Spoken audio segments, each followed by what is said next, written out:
Olá pessoal, sejam bem-vindos. Voltamos aqui para a nossa revisão de contabilidade FreeSS Niterói. Vamos falar rapidamente sobre os contratos de construção. É um tema que apareceu numa questãozinha da FGV esse ano. É um tema bem fácil de acertar a questão na prova. O que a gente tem que saber? Basicamente duas coisas. O que é um contrato de construção e como que a gente calcula os valores para chegar no que a banca vai pedir. Provavelmente é o resultado obtido com o contrato de construção. Vamos lá para a tela rapidamente. Olha só. Contrato de construção é um contrato especificamente negociado para a construção de um ativo ou de uma combinação de ativos que estejam diretamente interrelacionados ou interdependentes em função da sua concepção, tecnologia e função, ou de seu propósito ou uso final. O contrato de construção pode ser negociado para a construção de um único ativo, tal como uma ponte, um edifício, uma barragem, um oleoduto, uma estrada, um navio ou um túnel. O contrato de construção pode também contemplar a construção de diversos ativos que estejam diretamente interrelacionados ou interdependentes em termos da sua concepção, tecnologia e função, ou do seu propósito ou uso final. Entre os exemplos de tais contratos estão os da construção de refinarias e de outras partes complexas de plantas industriais ou equipamentos. Então, basicamente é isso, pessoal. Contrato de construção é contrato de navio, contrato de refinaria, são contratos especificamente negociados para a construção de ativos, tá bom? Ou ativos que estejam diretamente interrelacionados. Basicamente, na nossa prova, o que cai é o seguinte: a prova ela vai dar um valor de custo, ok? Então, olha aqui para mim. Basicamente, o que cai é o seguinte: a prova ela vai falar o seguinte: o contrato de construção ele tem receitas estimadas em X e tem custos estimados em Y. Então, como que a gente calcula o resultado obtido com isso? A gente usa o que o CPC 17 chama de estágio de execução ou percentagem completada. Então, a questão vai te dar o valor de custo total, vai falar, olha, o percentual de custo foi tanto.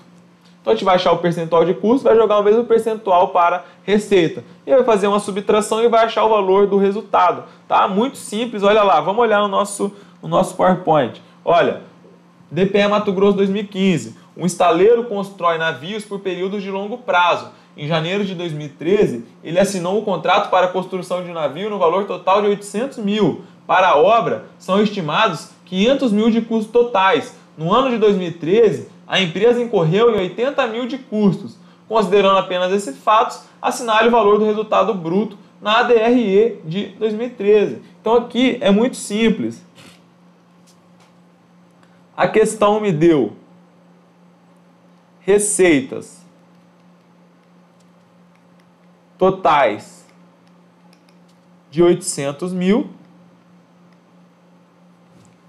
e deu custos totais de 500 mil. E falou que em 2013 nós tivemos 80 mil de custos incorridos. 80 mil sobre 500 mil, isso me dá 16%. Então, se a gente tem 16% de custo, a gente tem que ter também 16% de receita. E 16% de 800 mil, isso me dá 128 mil reais. Ok? 128 mil reais. Do que a gente pode inferir que o resultado obtido aí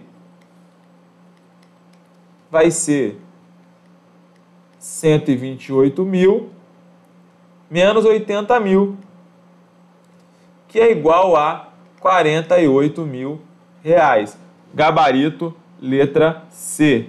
Ok? Então, beleza. Sobre contrato de construção, era basicamente isso que a gente ia falar. Vamos falar agora rapidamente sobre recuperabilidade. Recuperabilidade é o que eu falei que é o tema mais cobrado esse ano de 2015 pela Fundação Getúlio Vargas. Então, o que você tem que saber basicamente? O que é o teste de recuperabilidade? Tá? A quem que ele se aplica? Ativos imobilizados e intangíveis. Está previsto no artigo 183, parágrafo 3º da Lei 6.404 e no CPC 01, ok? Como que a FGV está cobrando isso? Basicamente, ela dá um dado de compra, vida útil, e fala, e você vai ter que calcular como que isso é amortizado ou depreciado, e vai dando valores de uso e valores de venda, tá bom? Então a gente vai ter que fazer esse cálculo, mas é bem tranquilo, ok? E um outro aspecto que a banca cobrou foi o conceito de unidade geradora de caixa, que é quando um ativo, independente por si só, sendo redundante, desculpa, ele não gera receitas, tá bom? Então, nesse caso, você vai fazer o quê? Você vai pegar o menor grupo que gere receitas independentes. O nome disso, segundo o CPC 01, é unidade geradora de caixa. Tem uma questão interessante que está no nosso material, que também acho que é DPE Mato Grosso, que fala da concessão de barcas, eu acho, para explorar serviços de barcas no Rio. Então essa questão é bem interessante, é sobre unidade geradora de caixa. Depois você dê uma olhada, porque aqui não dá tempo. Então, vamos dar só uma olhada rapidamente no que está sendo bastante cobrado de recuperabilidade para a gente levar isso para a prova. Vamos lá. É isso. Em 1/7 de 2011, uma editora comprou os direitos autorais de um livro por 100 mil, por 5 anos. Em 31/12 de 2012, um livro concorrente foi editado e a editora constatou que só poderia obter retorno de 49 mil com o livro. No entanto, o mercado não aceitou bem o livro concorrente, de modo que em 31/12 de 2013, a editora estimou que poderia obter 45 mil com o livro no restante dos anos de contrato. Em 1/1 de 2014, o valor contábil dos direitos autorais no ativo intangível da empresa era de... Então, basicamente, aqui a gente tem alguns momentos. Vamos lá. O primeiro momento é 1/7 de 2014. Nós temos aqui a aquisição. Então, o valor de aquisição foi de 100 mil. A vida útil estimada é de 5 anos, o que me dá uma amortização anual de 20 mil reais. Ok? E aí o que aconteceu? Em 31/12 de 2012, ok? Em 31/12 de 2012,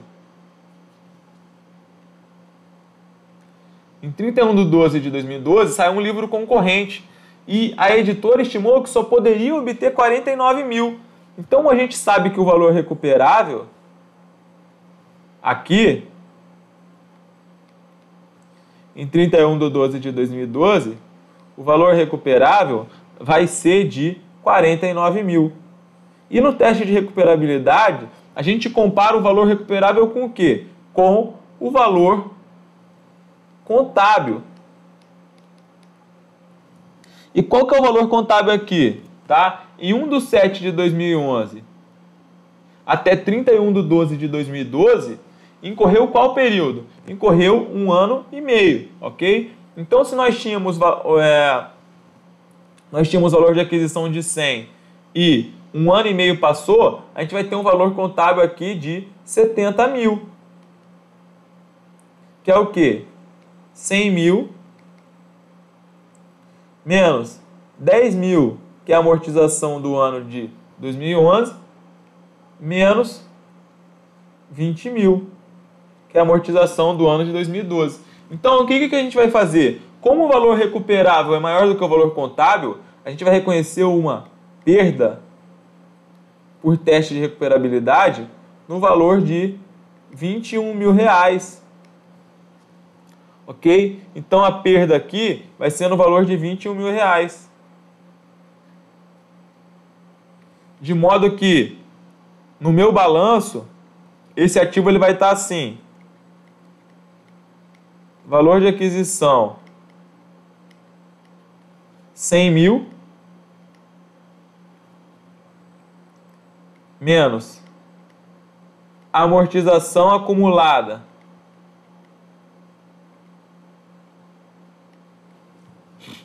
30 mil tá? Menos perda por teste de recuperabilidade, 21 mil. O que vai me dar um valor contábil de 49 mil. Ok, pessoal? Então aqui em 31/12 de 2012. Só que em 31/12 de 2013, o que aconteceu? Olha só.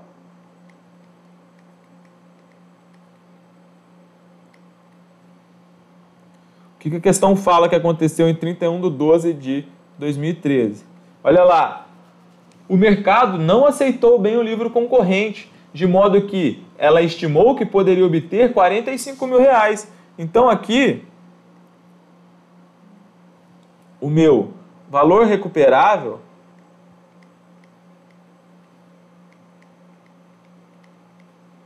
vai ser 45 mil. E qual que é o valor contábil, pessoal? O valor contábil vai ser os meus 49 mil menos a amortização de 2013. Quanto que é a amortização de 2013? Vamos aqui em cima. Se nós tínhamos 49 mil reais e faltavam quanto tempo para amortizar? 3,5 anos. Ou seja, a amortização faltante, ela é 14 mil reais por ano, ok? Então, 49 mil menos 14 mil, tá? Me dá 35 mil, tá bom? Só que, como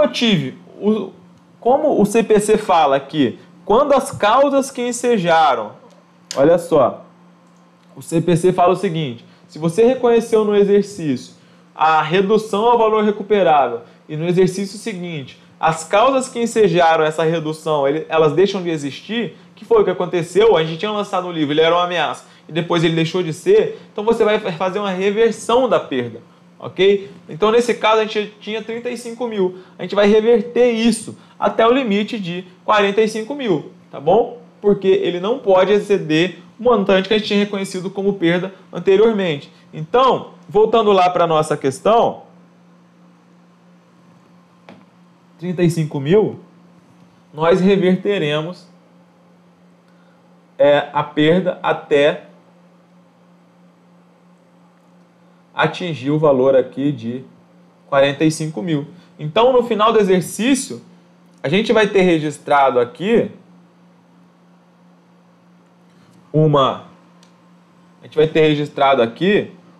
o nosso ativo pelo valor de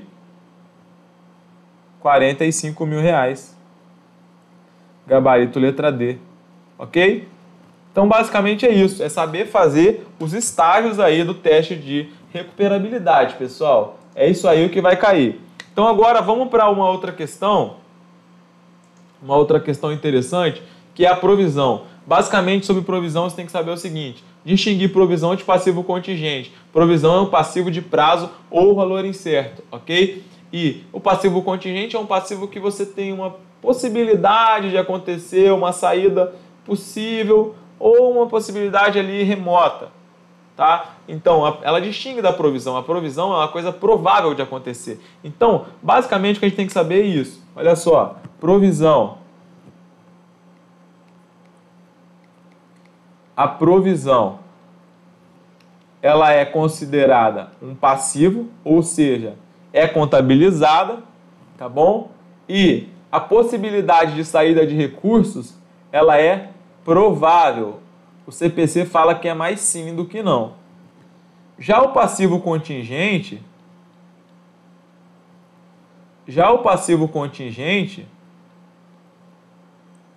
ok? Já o passivo contingente, a possibilidade de saída de recursos é possível, tá bom? E ela não é, ou seja, o passivo contingente não é contabilizado. Se o passivo contingente tiver uma chance possível de saída de recursos, a gente vai divulgar em nota explicativa. Se a possibilidade de saída de recursos for remota, a gente não precisa divulgar. É um passivo contingente não divulgado. Ok, pessoal? Basicamente é isso. Agora, outra coisa. A provisão ela é um passivo de prazo ou valor incerto, ok? Ela é um passivo de prazo ou valor incerto. E existe uma coisa que é interessante, que a FGV está cobrando muito, que é a chamada obrigação não formalizada. A provisão, ela está no nosso passivo e ela ocorre de um evento já existente. Esse evento é um evento passado. Isso é uma coisa que distingue a provisão da reserva para contingência, inclusive. A reserva de contingência é uma coisa para o futuro. A provisão é um evento passado. Então, a provisão ela decorre de uma obrigação passada, que ocorreu no passado, uma obrigação que provavelmente vai gerar um dispêndio para a entidade.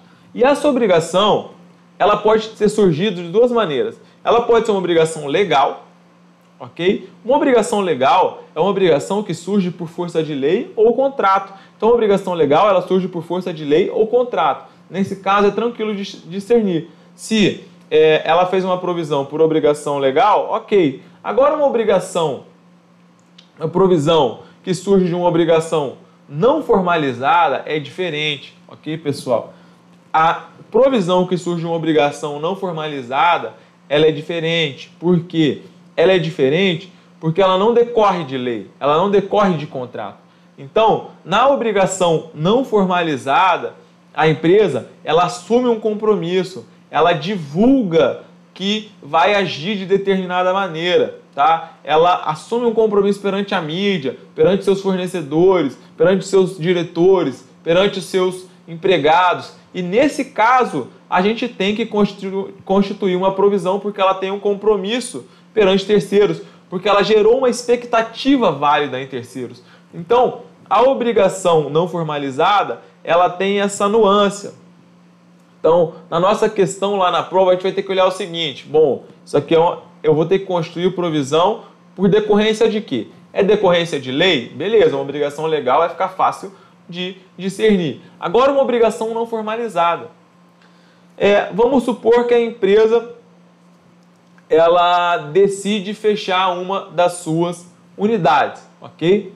Ela decide fechar uma das suas unidades, mas ela não divulga isso. Ela não faz divulgações na mídia, ela não comunica aos seus fornecedores, ela não comunica aos empregados, ela decide fechar.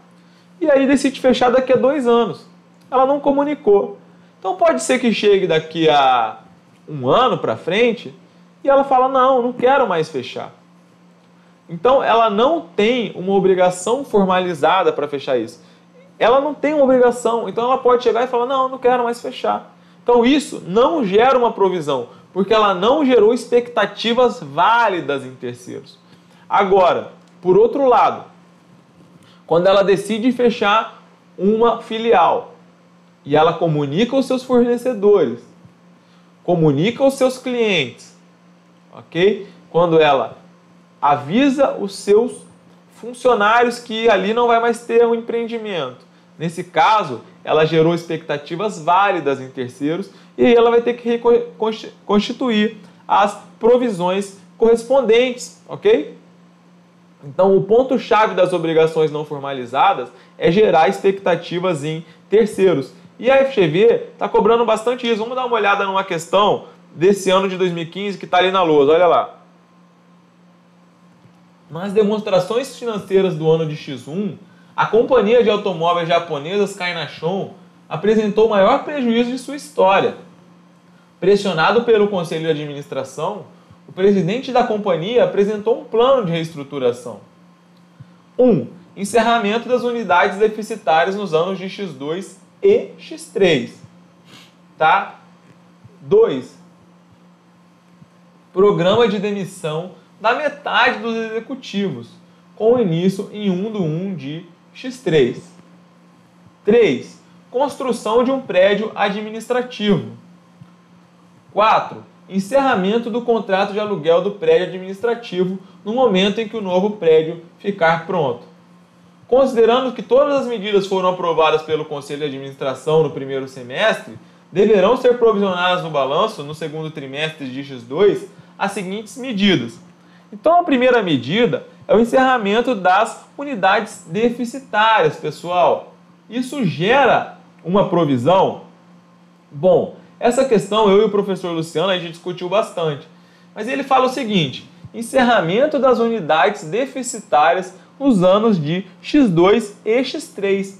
Ele não fala, além disso, que houve uma comunicação por parte, uma comunicação dos fornecedores, não fala que houve uma comunicação aos empregados, ok? Então, pode ser que não haja uma unidade deficitária, inclusive, depois. Porque o prejuízo foi no ano de X1. No ano de X2, a gente não sabe ainda o que vai acontecer. Então, o encerramento, e ele não foi comunicado, ele não gerou expectativas válidas em terceiros. O enunciado, ele traz informações insuficientes para a gente falar isso. Então, no caso de não poderemos reconhecer uma provisão, ok? 2. Programa de demissão da metade dos executivos, com início em 1/1 de X3. Aqui sim, porque essas medidas elas foram aprovadas pelo Conselho de Administração. E metade dos executivos, eles vão ser demitidos. Isso aí a empresa já anunciou e gerou expectativa válida, tá bom? Então, nesse caso, a gente vai constituir uma provisão. 3. Construção de um prédio administrativo. Nesse caso, também não devemos provisionar, porque trata-se de um ativo imobilizado em construção. 4. Encerramento do contrato de aluguel do prédio administrativo no momento em que o novo prédio ficar pronto. Aqui também a gente não deve provisionar, já que não houve comunicação ao proprietário, não houve ainda nenhum ônus, nenhuma expectativa válida em terceiro. Então aqui nessa situação, a única que a gente vai provisionar é o 2, porque foi onde gerou expectativas em terceiros, tá ok, pessoal? Então esse assunto está caindo bastante. Um outro ponto que está sendo muito cobrado é a questão da propriedade para investimento versus ativo imobilizado. O que é a propriedade para investimento, o que é o ativo imobilizado? E nas duas definições existe uma definiçãozinha que é incomum. E a FGV está explorando bastante isso. Eu acho que já caíram umas 3 ou 4 questões disso esse ano. Tá? Uma questão bem simples e que está sendo bem cobrado. Vamos dar uma olhada ali, só para a gente falar rapidamente. Propriedade para investimento, segundo o CPC 28, é a propriedade, terreno ou edifício, ou parte de edifício, ou ambos, mantida pelo proprietário ou pela arrendatária em arrendamento financeiro para auferir aluguel, ou para valorização do capital, ou ambas. Ativo imobilizado é o intangível que é mantido para uso na produção. Ativo imobilizado é o item intangível que é mantido para uso na produção ou fornecimento de mercadorias ou serviços para aluguel a outros ou para fins administrativos e se espera utilizar por mais de um período. Então, galera, vejam o seguinte, as duas definições, tá? As duas definições, elas tratam do aluguel aqui, ó, para aluguel a outros e para auferir aluguel, ok? Então, qual que é a diferença, pessoal? A diferença aqui, basicamente, é que na propriedade para investimento, o aluguel é o fim a que se destina o imóvel. Tá? Ele é o próprio fim. Já no ativo imobilizado, não. No ativo imobilizado, o aluguel, ele deve ser alugado, tá bom? O ativo imobilizado é o item intangível que ele é alugado como meio para atingir as atividades principais, tá bom? Ele é alugado como um meio para atingir as atividades principais da empresa. Então, o aluguel ele não é a finalidade precípua do ativo imobilizado. Querem ver um exemplo? Olha lá. A empresa de papel celulose sem cor construiu sua nova planta industrial perto da plantação de eucaliptos. A cidade mais próxima está localizada a mais de 100 km de distância. Com o intuito de auxiliar seus empregados, a empresa construiu um alojamento para ser alugado a eles. No que tange aos gastos a esse alojamento, a classificação correta a ser feita pela Sencor é... Então vejam que nesse caso, a empresa de papel e celulose, ela construiu um prédio, num terreno para ajudar os seus empregados. Para quê? Para que eles possam cultivar lá, colher, fazer a plantação de eucalipto. Então, nesse caso, como o aluguel ele é um meio e o aluguel, a atividade de aluguel está vinculada à atividade fim, nós vamos classificar isso no ativo imobilizado, ok, galera? Questão bem tranquila de acertar também, tá? Então, basicamente é isso. Então, tem mais uma aula que a gente vai fazer só, já estamos com 27 minutos também. A gente vai fazer só mais uma aula com alguns pontos sobre o ativo imobilizado que cai, tá bom? Vamos falar alguma coisinha na DFC, que a FGV tem um entendimento bem peculiar também. A gente vai encerrar. Então, daqui a pouco a gente volta.